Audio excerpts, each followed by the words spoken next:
श्रीमद्भगवद्गीता अथ चतुर्थोऽध्यायः। श्रीभगवानुवाच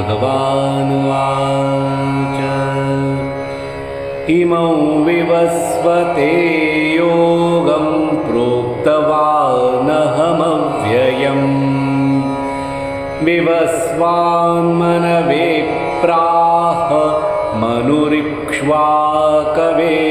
ब्रवीत् एवं परम्परा प्राप्तमिमं राजर्षयो विदुः सकाले नेह महता योगो नष्टः परन्तप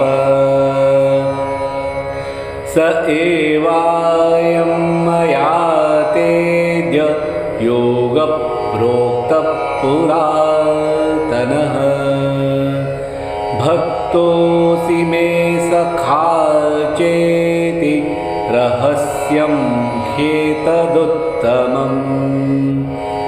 अर्जुन उवाच अपरं भवतो जन्म परं जन्म विवस्वतः कथमेतद्विजानीयां त्वमादौ प्रोक्तवानिति।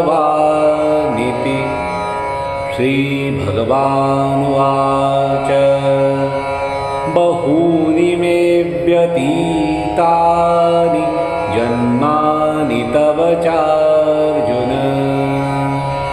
तान्यहं वेद सर्वाणि न त्वं वेत्थ परन्तप।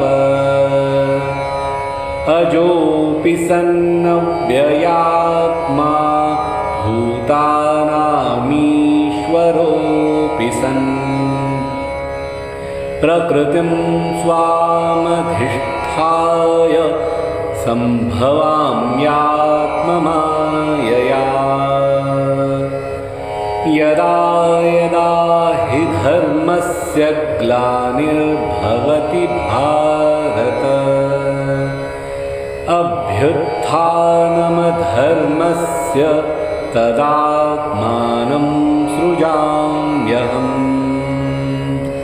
परित्राणाय साधूनां विनाशाय च दुष्कृताम् धर्मसंस्थापनार्थाय सम्भवामि युगे युगे।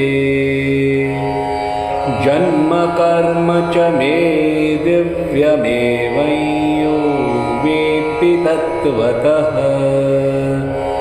त्यक्त्वा देहं पुनर्जन्म नैति मामेति सोऽर्जुन। वीतरागभयक्रोधा मन्मया मामुपाश्रिताः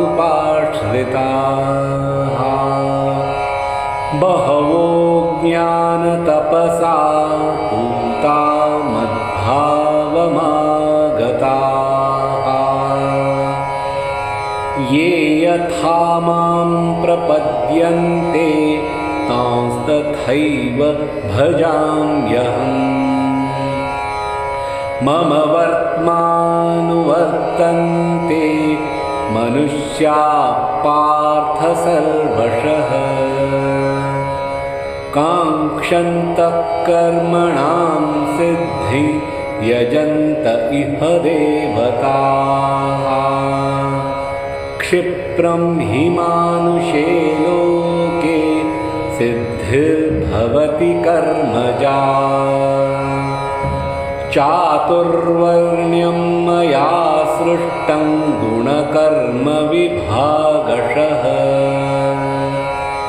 तस्य कर्तारमपि मां विद्यकर्तारमव्ययम्।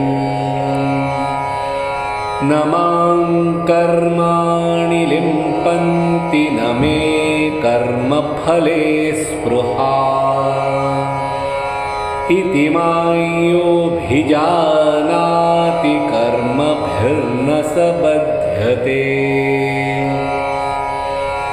एवं ज्ञात्वा कृतं कर्म पूर्वैरपि मुमुक्षुभिः कुरु कर्मैव तस्मात् त्वं पूर्वतरं कृतम् किं कर्म किमकर्मेति कवयोऽप्यत्र मोहिताः तत्ते कर्म प्रवक्ष्यामि यज्ञात्वा मोक्ष्यसे शुभात् कर्मणोऽप्यपि बोद्धव्यं च विकर्मणः अकर्मणश्च बोद्धव्यं गहना कर्मणो गतिः कर्मण्यकर्म यः पश्येदकर्मणि च कर्म यः स बुद्धिमान् मनुष्येषु स युक्तः कृत्स्नकर्मकृत् यस्य सर्वे समारम्भाः कामसङ्कल्पवर्जिताः ज्ञानाग्निदग्धकर्माणन्तमाहुः पण्डितं बुधाः त्यक्त्वा कर्मफलासङ्गं नित्यतृप्तो निराश्रयः कर्मण्यभिप्रवृत्तोऽपि नैव किञ्चित् करोति सः निराशीर्यतचित्तात्मा त्यक्तसर्वपरिग्रहः शारीरं केवलं कर्म कुर्वन्नाप्नोति किल्बिषम् यदृच्छालाभसन्तुष्टो द्वन्द्वातीतो विमत्सरः समसिद्धावसिद्धौ च कृत्वापि न निबध्यते गतसङ्गस्य मुक्तस्य ज्ञानावस्थितचेतसः यज्ञायाचरतः कर्म समग्रं प्रविलीयते ब्रह्मार्पणं ब्रह्महविर्ब्रह्माग्नौ ब्रह्मणाहुतम् ब्रह्मैव तेन गन्तव्यं ब्रह्मकर्म समाधिना दैवमेवापरे यज्ञै योगिनः पर्युपासते ब्रह्माग्नावपरे यज्ञै यज्ञेनैवोपजुह्वति श्रोत्रादीनीन्द्रियाण्यन्ये संयमाग्निषु जुह्वति शब्दादीन् विषयानन्य इन्द्रियाग्निषु जुह्वति सर्वाणीन्द्रियकर्माणि प्राणकर्माणि चापरे आत्मसंयमयोगाग्नौ जुह्वति ज्ञानदीपिते द्रव्ययज्ञास्तपोयज्ञा योगयज्ञास्तथा परे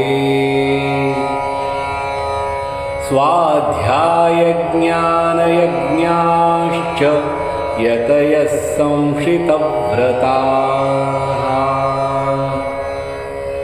अपाने जुह्वति प्राणं प्राणे पानं तथा परे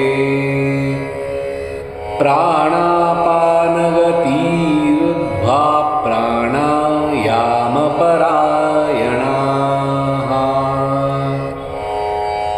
अपरे नियताहारा प्राणान् प्राणेषु जुह्वति सर्वेऽप्येते यज्ञविदो यज्ञक्षपितकल्मषाः यज्ञशिष्टामृतभुजो यान्ति ब्रह्मसनातनम् नायं लोकोऽस्त्ययज्ञस्य कुतोऽन्यः कुरु सत्तम एवं बहुविधा यज्ञा वितता ब्रह्मणो मुखे कर्मजान् विद्धितान् सर्वानेवं ज्ञात्वा विमोक्ष्यसे श्रेयान् द्रव्यमयाद्यज्ञाज्ञानयज्ञः परन्तप सर्वं कर्माखिलं पार्थ ज्ञाने परिसमाप्यते तद्विद्धि प्रणिपातेन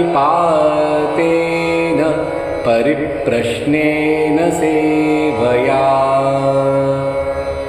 उपदेक्ष्यन्ति ते ज्ञानिनस्तत्त्वदर्शिनः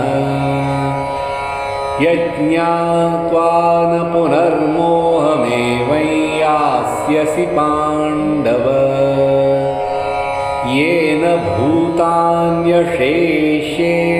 द्रक्ष्यस्यात्मन् यथो मयि अपि चेदसि पापेभ्यः सर्वेभ्यः पापकृत्तमः सर्वं ज्ञानप्लवेनैव वृजिनं सन्तरिष्यसि यथैधांसि समिद्धोऽग्निर्भस्मसात् कुरुतेऽर्जुन ज्ञानाग्निः सर्वकर्माणि भस्मसात् कुरुते तथा न हि ज्ञानेन सदृशं पवित्रमिह विद्यते तत्स्वयं योगसंसिद्धः कालेनात्मनि विन्दति श्रद्धावान् लभते ज्ञानं तत्परः संयतेन्द्रियः ज्ञानं लब्ध्वा परां शान्तिमचिरेणाधिगच्छति अज्ञश्चाश्रद्दधानश्च संशयात्मा विनश्यति नायं लोकोऽस्ति न परो न सुखं संशयात्मनः